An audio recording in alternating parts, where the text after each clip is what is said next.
Bonjour à tous, c'est Tolo et je suis le fondateur de ce podcast qui a pour but principal de vous donner des clés pour l'accomplissement de vos objectifs. Et ici, on va parler d'état d'esprit, de motivation, d'action, d'attraction, de la mécanique du succès et de tous ces paramètres qui nous permettent de manifester des résultats dans notre vie.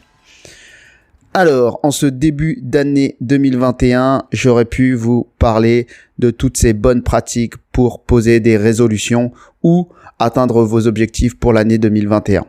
Mais j'ai envie de changer de toutes ces pratiques-là parce que j'ai envie de vous faire découvrir un principe, un concept que ma petite nièce m'a fait découvrir. Et donc, elle m'a introduit un concept très drôle, c'est le concept des non-résolutions. Et donc, qu'est-ce que c'est qu'une non-résolution ?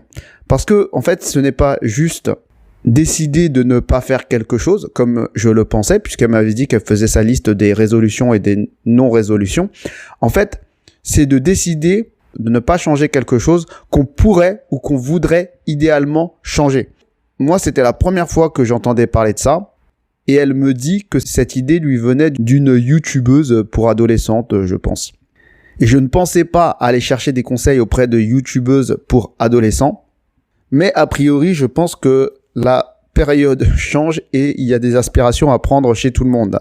Et donc, pour ma part, habituellement, tous les ans, j'ai une sorte de note Google sur mon téléphone, sur l'application Keep, où je mets toutes les choses que j'ai envie d'accomplir dans l'année, dans plein de domaines et à des niveaux d'importance différents, et que je mets à jour au cours de l'année en fonction de si j'ai accompli cette chose ou bien même si j'ai de nouvelles choses à ajouter au cours de l'année. Et l'idée étant qu'à la fin de l'année, je puisse faire un bilan. Donc, cette note Google, finalement, j'en fais une sorte d'initialisation au début de chaque année. Je prends les désirs non réalisés de l'année précédente et j'ajoute mes nouveaux désirs. Et au passage, je peux filtrer si mes envies ont changé, je peux supprimer ce que j'ai envie de renouveler ou pas en fonction de si j'ai changé entre-temps, si certaines choses sont plus d'actualité par exemple. Et donc, comme l'année 2020 a été extrêmement bouleversante avec cette actu sanitaire, politique, économique, etc., je n'ai pas beaucoup regardé tant que ça ma note Google, chose que je fais assez régulièrement en temps normal. Et mécaniquement, cette nouvelle année, donc 2021, je ne l'ai pas regardée non plus pour initier une nouvelle liste. Et tout ça à mon grand désespoir d'ailleurs. Je n'ai pas senti l'élan, je n'ai pas senti l'envie. Et c'est d'ailleurs la première fois que ça arrive depuis très très longtemps. Et je pense qu'il y a eu tellement de changements en 2020, de bouleversements dans les calendriers de chacun, que finalement je me dis qu'en 2021 ça va être un peu pareil. Et du coup, j'ai envie intuitivement d'avoir une approche différente. Donc, je n'ai pas fait cet exercice de designer mon année 2021 comme je peux le faire habituellement. Et quand ma nièce m'a parlé de ce principe des non-résolutions, ça a un peu résonné. Et je me suis dit, ça avait l'air pas mal du tout. Donc, ce n'est pas un principe que je connais, dont je vais vous parler, mais je vais le regarder d'un point de vue d'un coach, d'un entrepreneur, pour voir ce qu'il y a de bon à prendre, parce que intuitivement, je sens qu'il y a des choses intéressantes à prendre, en tout cas pour moi cette année, et je vais vous le partager ici. Pour tous ceux qui n'ont pas envie de prendre de résolution cette année, je vous introduis donc ce concept de non-résolution, et je complète aussi que ce concept de non-résolution vient quand même avec le concept des résolutions. Donc voilà, on va se pencher ici sur ce concept-là, avec les connaissances que j'ai, moi, du fonctionnement humain, du développement personnel, de l'atteinte d'objectifs, etc. Et on va répondre à la question, quel serait l'intérêt de prendre des non-résolutions ? Vous l'aurez compris, il s'agit de choses que vous souhaitez en vérité changer, mais vous décidez de ne pas les changer cette année. Ce ne sera pas une de vos résolutions cette année, un de vos objectifs. Donc, le premier point, c'est que l'intérêt, c'est déjà de formuler ce qu'on veut et sur le long terme, du coup, ce qu'on veut changer, mais qu'on ne changera pas, en tout cas sur le court terme, et ce qu'on veut sur le court terme. Parce que, comme je vous l'ai dit, les résolutions et les non-résolutions viennent ensemble, en tout cas dans cette technique, dans cette méthode. Et en fait, ce qui est intéressant, c'est que parfois, les objectifs nous semblent tellement impossibles qu'on n'ose même pas les imaginer en objectif court terme ou en résolution court terme. Et du coup, on ne souhaite même pas aborder ce sujet, même en pensée. Donc, la première chose qui est intéressante, c'est que ça nous permet de formuler certaines choses à des niveaux de difficultés, on va dire, ou de réalisations probables différentes. La deuxième chose, c'est qu'on dit souvent que le cerveau ne comprend pas les objectifs négatifs et que finalement, on prend l'exemple, forcément, vous avez déjà entendu, c'est ne pense pas à un éléphant rose. Et automatiquement, vous allez visualiser un éléphant rose. Et en réalité, ça, c'est extrêmement vrai, et notamment dans le terme visualiser. On ne peut pas visualiser quelque chose de négatif. Et c'est le terme visualiser qui est important. Et d'ailleurs, la visualisation est un process extrêmement important dans le processus de manifestation. Donc, si par exemple, ton objectif est d'arrêter de fumer et tu souhaites te visualiser en train d'arrêter de fumer, eh ben, évidemment que tu vas te visualiser non pas en train d'arrêter de fumer, mais en train de faire quelque chose autre que fumer. Et ça, c'est du pur bon sens. Donc, si on prend cet exemple-là simple, qui peut en plus rentrer complètement dans notre cadre, puisque c'est clairement un objectif ambitieux que d'arrêter de fumer, surtout quand on fume depuis des années, on pourrait le mettre en non-résolution. Par exemple, on pourrait dire « Je n'arrête pas de fumer cette année ». C'est non pas que vous ne souhaitez pas arrêter de fumer du tout sur le très long terme, mais c'est que cette année, vous actez que ce n'est pas l'année où vous allez arrêter de fumer. Et donc, ce qui est intéressant ici, c'est qu'on ne parle pas d'un objectif négatif, mais d'une non-résolution. Donc, vous décidez que cette chose qui vous dérange, vous ne la changerez pas. Et c'est ça qui est très puissant, l'air de rien, c'est que ça ne peut pas rien vous faire de formuler cette non-résolution. Parce que c'est quelque chose finalement de négatif qui va pouvoir, dans votre référentiel, puisque c'est quelque chose que vous voulez changer au final, vous créez une certaine douleur. Et une partie inconsciente de votre être le sait. Et donc, une partie inconsciente de votre être, à la lecture de cette non-résolution, va pouvoir se rebeller.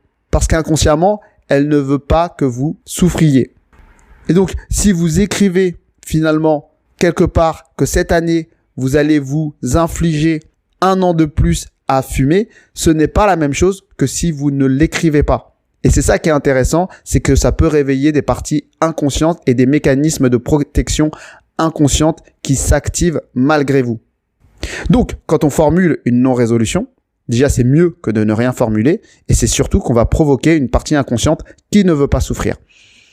Ensuite, le troisième point, c'est que un des gros avantages des non-résolutions, vous l'aurez compris aussi, c'est de complètement lâcher prise sur le résultat et de toute cette partie inconsciente et d'oublier toute cette partie inconsciente et égotique qui est un peu dictatrice, qui veut absolument manifester sa volonté dans la matière et qui va se focaliser sur les résultats, sur des métriques, sur le comment et qui va vous absorber beaucoup d'énergie mentale et de focus.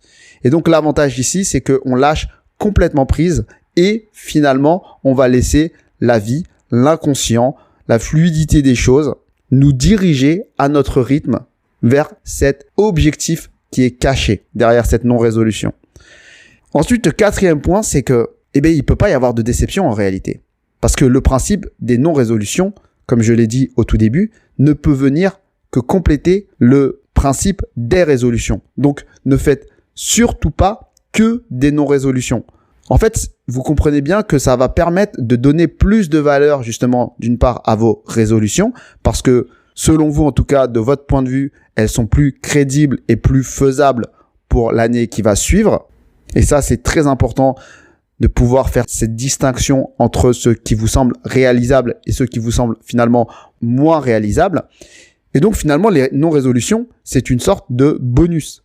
C'est finalement ce que vous ne pensez ne pas pouvoir changer cette année, mais que vous envoyez subtilement à votre inconscient pour qu'il puisse, lui, se bouger si quelque chose ne lui convient pas dans ce qui a été écrit. Et donc, si ça se réalise, parce que c'est très possible que ça se réalise finalement, parce qu'on va laisser finalement l'inconscient et le rythme naturel se faire, indépendamment de la volonté de l'ego. Donc, si ça se réalise, vous serez très content. Et si ça ne se réalise pas, vous ne serez pas forcément déçu. Donc, en réalité, il y a 100% de satisfaction à faire ces résolutions et ces non-résolutions. Et surtout, il ne faut absolument pas transformer ces non-résolutions en un objectif négatif à atteindre. C'est évidemment pas le but. Votre but, ce n'est pas absolument de fumer, par exemple, pour l'année en cours. C'est juste une non-résolution. C'est juste que vous n'allez pas mettre d'énergie, de focus, de mental, de conscient, d'ego dans cet objectif de ne plus fumer. Donc voilà ce que j'avais envie de vous partager et de vous introduire ici. C'est un concept un peu nouveau même pour moi, que je n'ai jamais expérimenté et que j'ai envie d'expérimenter cette année. Donc je vous invite à le faire si vous le sentez. Moi, je l'ai senti par rapport à mon état d'esprit du moment. Donc évidemment, comme je vous l'ai dit, ça va peut-être se faire en une note où j'aurai tous mes envies et une note où j'aurai mes non-résolutions pour l'année 2021. Et peut-être que à la fin d'année, je vais voir que beaucoup de choses ont été réalisées dans mes non-résolutions et peut-être beaucoup de choses ont été aussi réalisées d'ailleurs dans mes résolutions. Donc, je le ferai quand je me sentirai l'envie. Pour l'instant, c'est vrai que mes résolutions, je n'ai pas forcément eu l'élan pour les faire et je ne peux pas faire mes non-résolutions sans faire mes résolutions. Parce que ça n'a pas de sens, ce serait contre-productif, en tout cas intuitivement, je le pense. N'hésitez pas à commenter si ce concept vous parle. N'hésitez pas à partager et à vous abonner. Et si vous avez des problématiques pour manifester vos objectifs, votre volonté dans la matière, n'hésitez pas à nous contacter évidemment. Nous faisons des ateliers, des coachings individuels et collectifs sur ces thèmes-là. Je vous souhaite à tous une bonne journée et à bientôt.